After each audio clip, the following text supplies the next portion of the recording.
MP में साफ हुई सपा, बीएसपी का कद घटा, आप और एआईएमआईएम ने चौंकाया, एमपी का सियासी समीकरण बदल रहा।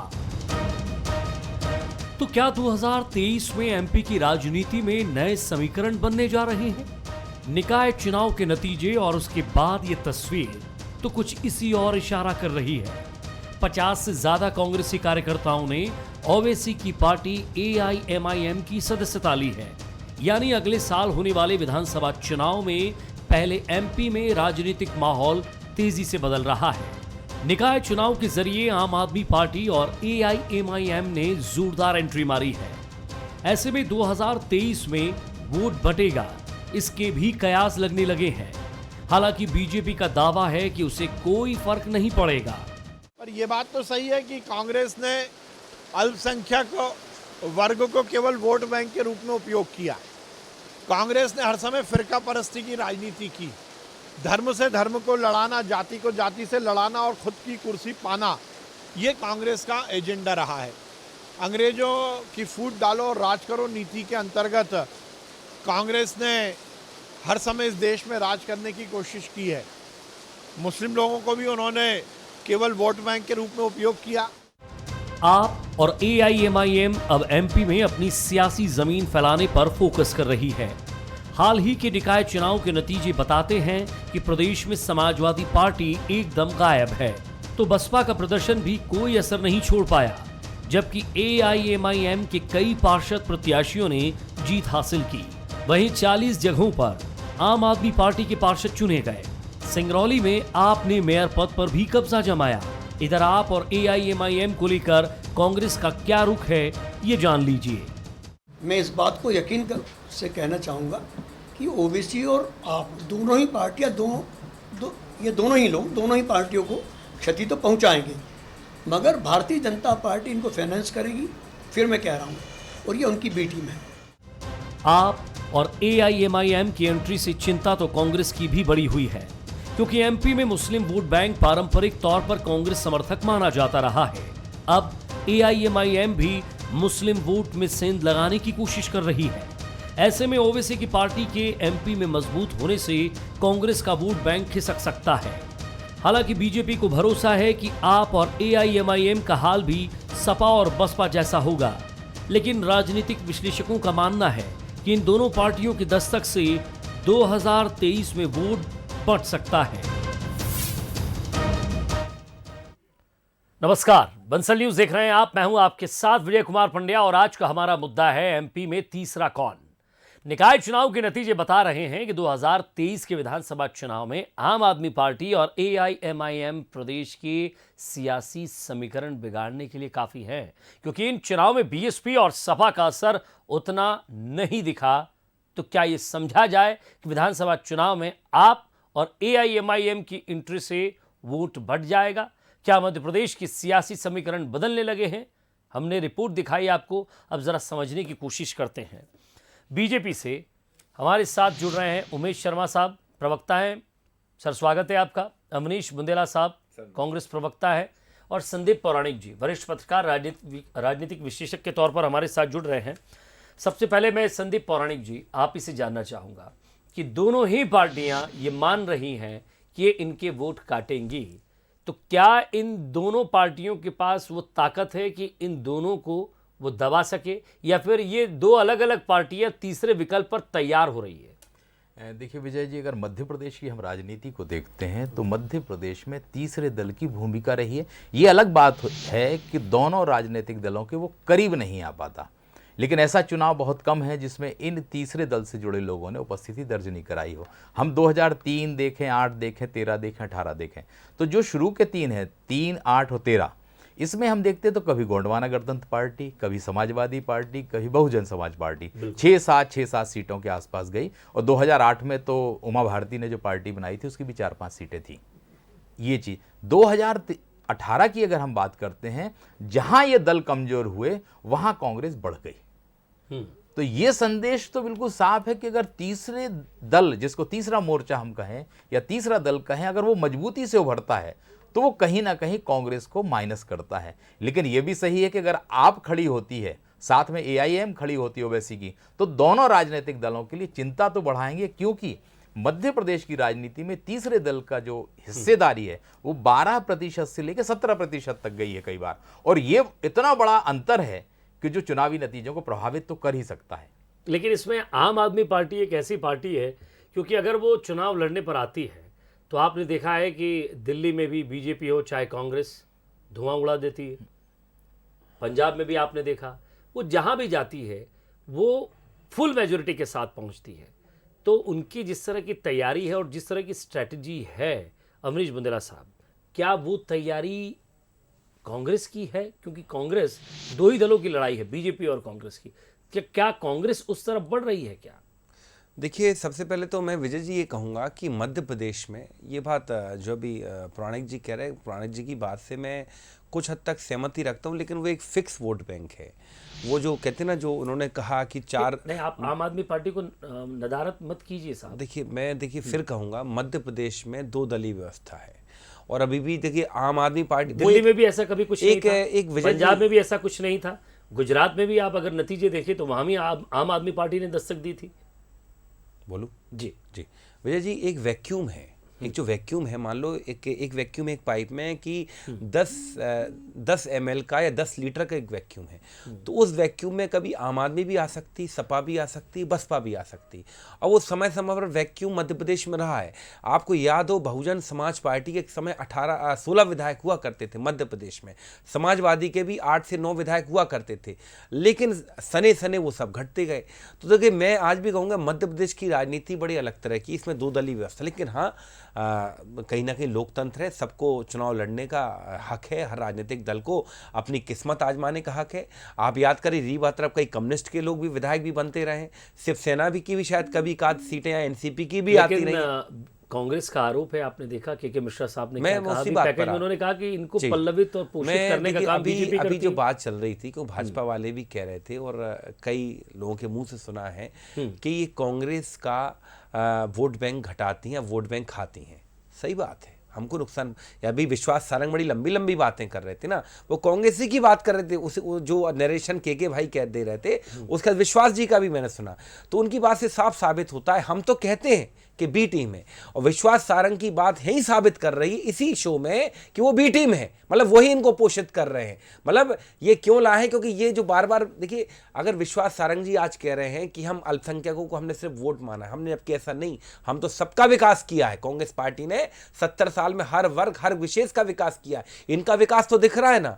आज 6 महीने पुराना पुल धराशायी हो गया होशंगाबाद मंडीदीप के बीच में, NH44, मतलब ये इनका विकास दिख रहा है। हम तो हर चीज, हमने पत्थर से लेके हॉस्पिटल से हर समाज का हमने विकास आज बात तीसरे दल की है सर, मैं बता रहा हूँ, उसी से जा रहा हूँ। तो जो भी उमेश शर्मा साहब के पास चलता हूँ, आपके पास फिर आऊंगा, फिर समय दूंगा आपको। जी सर। उमेश शर्मा साहब, ये तीसरे दल का आरोप जो है, ये लगता है कि आप उसे जो है हवा पानी देते हैं, मिट्टी देते हैं, खाद देते हैं, इसलिए वो थोड़ा हरा भरा हो जाता है। नहीं विजय जी, हमारे भारतीय जनता पार्टी की कोई राजनीतिक व्यवस्था भी ऐसी नहीं है कि हम लोग इनको पाले या पोसे। और आप ये विश्वास रखिए कि लोकतंत्र का जो भारत के लोकतंत्र का मुझे लग रहा है कि व्यापक स्तर में कोई भी राजनीतिक दल किसी दूसरे राजनीतिक दल को बैसाखी बना भी नहीं सकता है। असुद्दीन ओवैसी की अपनी आइडियोलॉजी है, हम उससे असहमत हैं। आप पार्टी की आइडियोलॉजी से और ज्यादा असहमत हैं। असुद्दीन ओवैसी की आइडियोलॉजी जो है वो एक वर्ग विशेष को संतुष्ट करने की है, पर मुझे लगता है कि आप पार्टी की तो जो आइडियोलॉजी है, मुझे लग रहा है कि वो भारत को कंगाल बना देने की है। आप अभी पंजाब का जिक्र कर रहे थे, आपने दिल्ली का जिक्र करा, फ्री का बिजली देंगे, फ्री का पानी देंगे, हम 1000 रुपए पंजाब की प्रत्येक महिला को देंगे और हर महीना देंगे। इस आधार की अगर घोषणाएं करके कोई सत्ता में आता है तो अंततः गत्वा यह देश के लिए बड़ा घातक है। तो भारतीय जनता पार्टी तो बहुत कठोरतम और निर्मम राजनीतिक शैली में इन दोनों राजनीतिक दलों को नेस्तनाबूद करना चाहती है। हम तो बिल्कुल भी नहीं चाहते हैं कि केवल मध्य प्रदेश नहीं, भारत के किसी भी राज्य में इस तरह की मनोवृत्ति पलपे, क्योंकि असुद्दीन ओवैसी की जो मनोवृत्ति है वो विशुद्ध रूप से सांप्रदायिक है, और केजरीवाल जी की जो मनोवृत्ति है, मुझे लग रहा है वो तो देश के लोकतंत्र को हराम अड्डा बनाने वाली मनोवृत्ति है। वो तो फ्री का राशन, फ्री की बिजली, 1000 रुपए की हर महिला को पेंशन, इस आधार पर अगर राजनीतिक दल अपने को सत्तासीन करने का ख्वाब देखेंगे तो आने वाले में समय में मुझे लगता है कि भारत देश के लिए और भारत की आर्थिक स्थिति के लिए बहुत ज्यादा दुर्भाग्यपूर्ण होगा। तो हम तो किसी भी स्तर पर इस चीज को स्वीकार नहीं करेंगे कि आप पार्टी या असुद्दीन, सपा का कम से कम एक का विचार दर्शन जो है वो इस तरह का विचार दर्शन नहीं रहा। बहुजन समाज पार्टी जो है वो दलित और अनुसूचित जाति के वर्ग की राजनीति जरूर करती है, पर कभी भी उसकी आइडियोलॉजी इस तरह की देश विभाजक मानसिकता की नहीं रही है जैसी असुद्दीन ओवैसी की है। कभी भी सपा या बसपा की मानसिकता इतनी घातक तो नहीं रही है जैसे आप पार्टी की है। तो ये जो राजनीति में छोटे छोटे वलय और छोटे छोटे धूमकेतु जो है ना, ये यदा कदा उठते हैं और इनका समाप्ति भी बहुत तेजी से होगी। आप देखिएगा कि बुलबुला जितना उछल रहा है ना आप पार्टी का, मध्य प्रदेश की जनता, भारतवर्ष का मतदाता इस आप पार्टी की इस जो ये फ्री की मानसिकता वाली राजनीति है इससे बहुत जल्दी निवृत्ति प्राप्त करेगा। जी बुंदेला साहब, जो कह रहे हैं उमेश शर्मा साहब कि ये जो फ्री वाला जो मामला है ये कुछ दिनों का है और ओवैसी को लेकर उन्होंने कहा कि ये विभाजन वाली नीति के लोग हैं, ये बहुत हद तक हर जगह नहीं पनप पाएंगे। आप कितना इत्तेफाक रखते हैं इससे और आपकी पार्टी कितना इत्तेफाक रखती है? क्योंकि कुछ लोग आपके भी कांग्रेस के छोड़कर गए हैं ओवैसी की पार्टी में, तो अगर ये बी टीम है तो ए टीम क्यों नहीं ज्वाइन करना चाहते, वो बी ही में ही क्यों जाना चाहते हैं? देखिए, राजनीतिक मतभेद है, राजनीतिक विचारधारा मेरी उमेश जी की अलग है और ये हम देखिए ये बात है कहीं ना कहीं जो बात आती कि बी टीम है उनकी, क्योंकि ये तब आती जब अधिकतर उनके प्रत्याशी वहीं खड़े किए जाते हैं जहाँ कांग्रेस पार्टी को नुकसान होता है। आप देखिए अभी बुरहानपुर में वहीं खड़े किए गए 7-8 सीटों पर जहाँ हमको नुकसान हुआ, इसलिए कहना ये कहीं ना कहीं ये तकदीर होती तो ये कहना पड़ता है। लेकिन ये बात सही है कि MIM की जो नीति है वो देश को विभाजित करने की नीति है, इस बात पर मैं एग्री करता हूं और इस तरह के राजनीतिक दल देश के लिए, देश की अखंडता एकता के लिए बड़े घातक हैं और इसीलिए मैं पूरे दावे से कहता हूं कि मध्य प्रदेश में इस तरह के राजनीतिक दलों के लिए कोई स्थान नहीं। देखिए, आप नगर निगम या पंच, सरपंच, जिला पंचायत, आप दोनों की विचारधारा अलग है लेकिन दोनों ही चाहते हैं कि इस तरह के दल नहीं होना चाहिए। बिल्कुल, लेकिन ये नुकसान दोनों को ही पहुंचाते हैं। लेकिन आपका कहना है कि हमें कोई नुकसान नहीं है, ये बीजेपी की बी पार्टी है, सिर्फ हमें नुकसान पहुंचाने के लिए ले आती है। विजय जी मैंने क्या कहा, मेरे उनके राजनीतिक विचार अलग अलग हैं, लेकिन ये जो चीज है कि ये हाँ इस तरह के दल घातक हैं और घातक तो वो भी होता है जब कोई देश का बड़ा नेता, प्रधानमंत्री खुद अगर अपनी आवाम से अगर कोई वादा करता है वोट पाने के लिए, मेरी बात पूरी कंप्लीट होने देना, मैं वही बता रहा था, वादा तो फ्री का वादा तो मुझे लगता नरेंद्र मोदी जी ने भी किया था कि 15-15 लाख रुपए दूंगा आपको, पूरी जनता को, और बाद में उन्हीं के राष्ट्रीय अध्यक्ष ने क्या कह दिया था कि साहब ये तो एक जुमला था। इसके अलावा जब कोई एक वर्तमान प्रधानमंत्री उस समय के वर्तमान मुख्यमंत्री को अगर राजधर्म पालन करने की सीख दे, वो भी देश के लिए घातक होता है।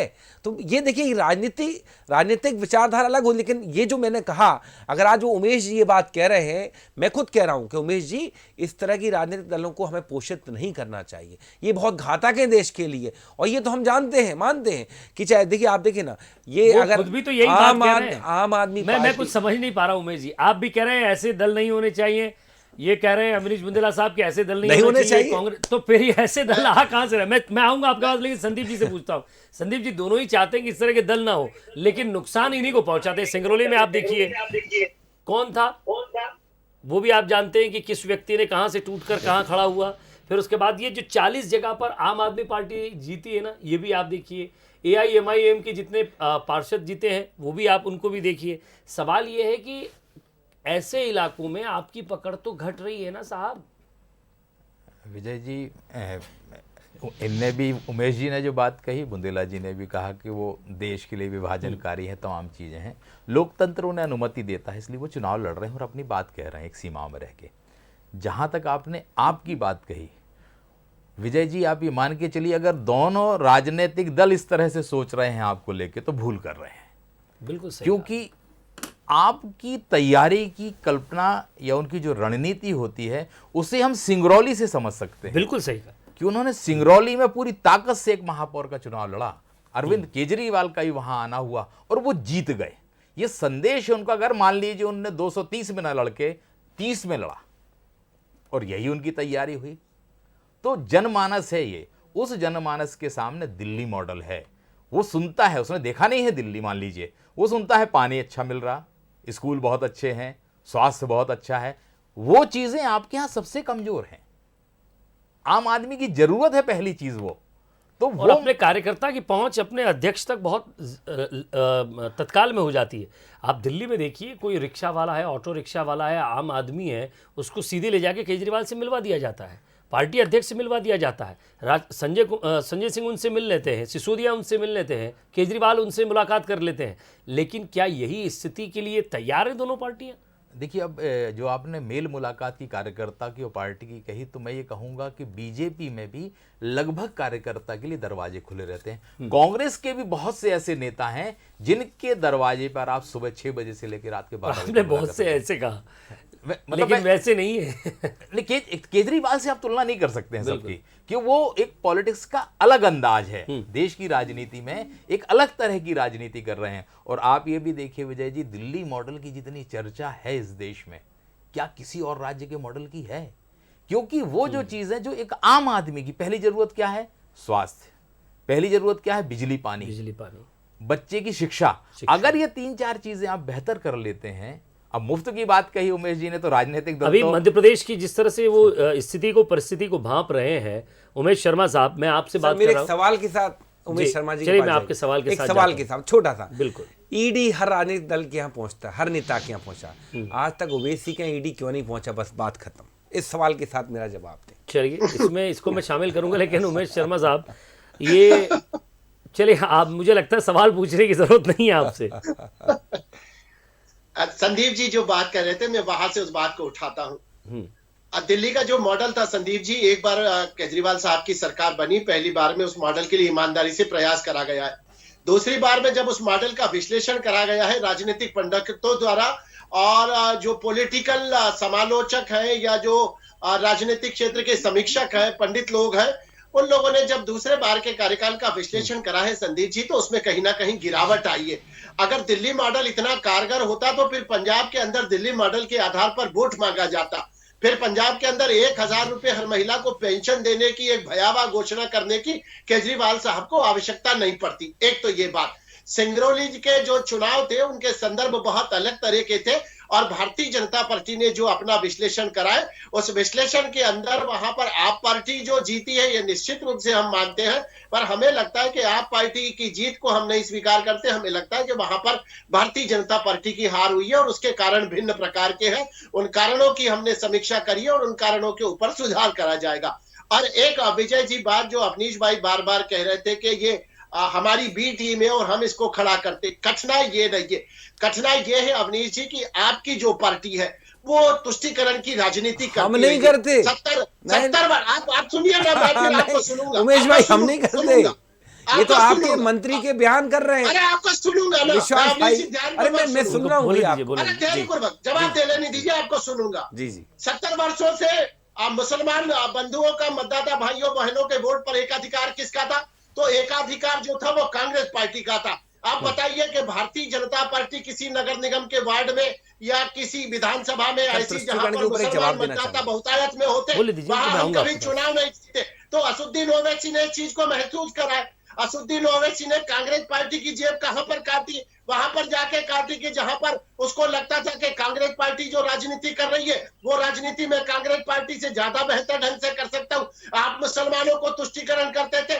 आपका प्रधानमंत्री कहता था कि अल्पसंख्यकों का पहला अधिकार है देश के संसाधनों पर। असुद्दीन ओवैसी ने वहां जाकर चोट करिए, गरम तवे पर पानी के छींटे डाले हैं, तो आपका वोट बैंक उसने हथियाया है। इसमें भारतीय जनता पार्टी कहां पर है? वहां राखोड़ी में घी डालकर हमको आज तक कभी कुछ मिला नहीं है।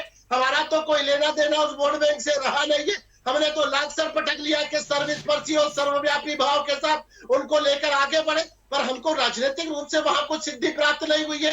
अब असुद्दीन ओवैसी को लगा कि ये जो वोट बैंक है ये कांग्रेस पार्टी से वो छीन सकता है, तो वो आपसे भिड़ंत कर रहा है। तो कम से कम भारतीय जनता पार्टी का ऊपर उसका दोषारोप मत करें।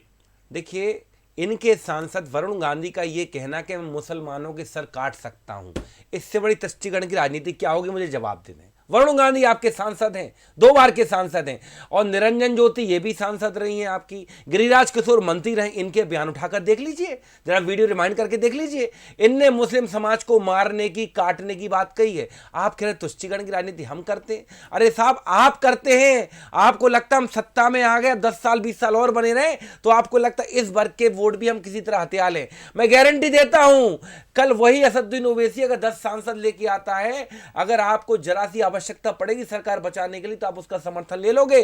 जैसे महबूबा से आपने मोहब्बत फरमाई थी ना कश्मीर में, वही आप यहां भी कर लोगे।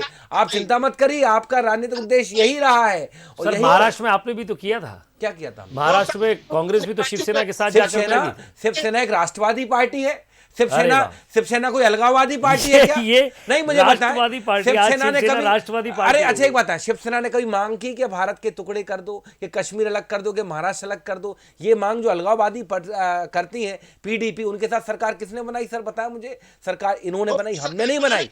तो ये बात साबित होती है कि अपने फायदे के लिए। देखिए शिवसेना को अगर आप कंपेयर करेंगे तो पहले जवाब ये दें कि 27 साल शिवसेना के साथ ये लिव इन रिलेशनशिप में रहे हैं, लिव इन में।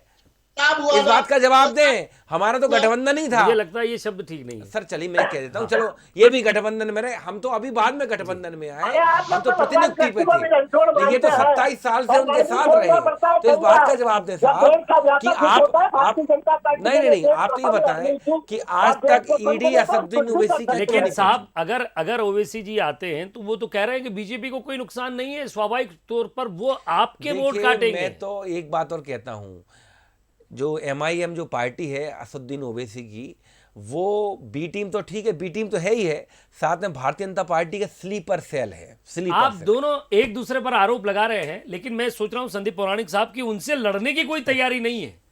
क्योंकि आप देखिए दो बिल्लियां जब लड़ती हैं तब एक बंदर आता है, वो कहानी हमने सुनी है। मैं यहाँ कोई उपाधि और महिमा नहीं दे रहा हूं किसी को भी, लेकिन एक उदाहरण इस तौर पर मैं प्रस्तुत कर रहा हूं कि वहां फायदा किसका होता है।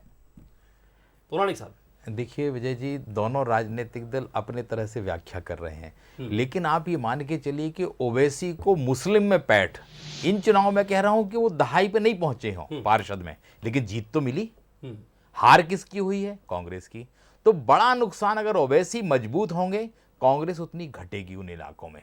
अब उससे लड़ने की आपकी क्या तैयारी होगी? उससे होता ही है सर कि आप अपनी बात कंप्लीट करिए। उससे लड़ने की आपके पास क्या तैयारी है? उस मुस्लिम वोट को ओवैसी के पास जाने से आप कैसे रोकेंगे? दूसरी तरफ बीजेपी का मैं ये कहता हूं कि ओवैसी सत्ता में नहीं है इसलिए कोई मॉडल नहीं है, लेकिन आप सत्ता में है ना, तो आपके सत्ता का जो उसका मॉडल है उसकी काट आप कैसे करेंगे, इसकी तैयारी दोनों राजनीतिक दलों को करना पड़ी। एक तरफ अल्पसंख्यकों को अपने पास रखना पड़ेगा कांग्रेस को, और दूसरी तरफ बीजेपी को आपके मॉडल को तोड़ना होगा। ये जो बुद्धिजीवी वर्ग होता है ना, उमेश शर्मा साहब, मैं वहां से शुरू करता हूं, आपसे समय कम है, 10 से 20 सेकंड में पूरा कीजिएगा। ये बुद्धिजीवी वर्ग पुल को भी देखता है, बाढ़ को भी देखता है, घर में घुसे हुए पानी को भी देखता है, फिर ये दिल्ली की तरह सोचता है। तो इसकी सोच को बेहतर करने के लिए कोई उपाय है क्या आपको? क्योंकि अगर नुकसान नहीं पहुंचाएंगे तो सर आपको कम से कम कई जगह वो नेस्तो नाबूद करेंगे। मैं नुकसान की बात नहीं कह रहा हूं, क्योंकि आपके कई बड़े और वरिष्ठ कार्यकर्ताओं को वो तोड़ने की कोशिश करेंगे आगे। नहीं, भारतीय जनता पार्टी एक कैडर बेस्ड पार्टी है और हमें अपने कैडर पर पूरा भरोसा है विजय जी, एक बात। और दूसरा, भारतीय जनता पार्टी की जो अपनी प्रतिबद्धता है वो लोक कल्याणकारी और जनहितैषी नीतियों के प्रति है। तो भारतीय जनता पार्टी तो अपनी कार्य पद्धति के अनुरूप आगे बढ़ेगी। हम अपनी कार्य पद्धति को, अपनी कार्य योजना को, अपने क्रियान्वयन को, अपने कार्यक्रम को असदुद्दीन ओवैसी या आप पार्टी के अरविंद केजरीवाल के मॉडल के आधार पर घटाएंगे या बढ़ाएंगे नहीं। हम तो अपनी जो सुनिश्चित दिशा है उस दिशा में आगे बढ़ेंगे, और हमको मालूम है कि हमारी जो दिशा है वो बिल्कुल साफ है, और हमारी जो दृष्टि है वो लक्ष्य पर। हमको चिड़िया की आंख दिखाई दे रही है, और उस चिड़िया की आंख में ना तो हमको अरविंद केजरीवाल के धनुष की नकल करना है और ना असदुद्दीन ओवैसी की कमान की नकल करना है। भारतीय जनता पार्टी की आंख के पीछे बाज भी है और बहेलिया भी है, ये दोनों नहीं दिखाई दे रहे हैं आपको। चलिए मैं एक लास्ट कमेंट आपसे लेता हूं बुंदेला साहब। मैं तो साहब ये जानता हूं कि चाहे ओवैसी आए, अरविंद केजरीवाल आए, हमको जो चुनाव की तैयारी करना, लड़ना है। मैं पौराणिक जी की बात को भी समाहित करते हुए कहता हूं कि जो भ्रष्टाचार व्याप्त है, जैसे हमारे बनाए हुए पुल, इस 70 साल की बात करते हैं, 70 साल से इनको मुंह चढ़ा रहे हैं, पुल, इमारतें, और इनके बनाए हुए पुल ये क्या एक्सक्यूज देते हैं कि 32 इंची बारिश हो गई। अरे भैया, जब पुल बनते हैं तो उनको 100 टन का वेट कंप्रेस करके बनाया जाता है। अगर आपके पुल ढह जाते हैं तो 70 साल पुराने पुल क्यों नहीं रहे? मैं ये समझता हूं अंग्रेजों कि के जमाने के आप बनाए हुए आरोप क्यों प्रत्यारोप नहीं नहीं भाई? कर सकते, जांच तो का विषय है वो।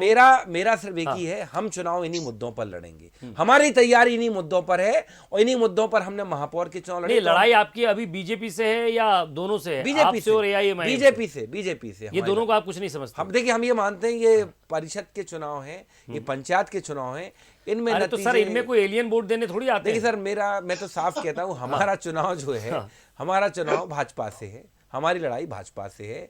बाकी ये जो दल हैं, इस तरह के दल आते रहे, आते रहेंगे। मध्य प्रदेश की जनता बड़ी समझदार है। चलिए, आप लोगों ने WWE जरूर देखा होगा, उसमें 2 आदमी लड़ते हैं और जो जीतता है उसे ही पट्टा मिलता है, लेकिन पीछे से 2 लोग और आते हैं और जब वो लड़ाई करते समय उन्हें नुकसान पहुंचाने की कोशिश करते हैं। तो शायद मेरी बात बुंदेला साहब आप समझ गए होंगे, जनता भी बेहतर समझती है, लेकिन कौन कितना दम दिखाएगा इस पर भी नज़र हमारी बनी रहेगी। आप दोनों का और पौराणिक साहब आपका भी बहुत बहुत शुक्रिया। आगे देखिए छत्तीसगढ़ में आज का मुद्दा, सेंध पर सियासत। नमस्कार।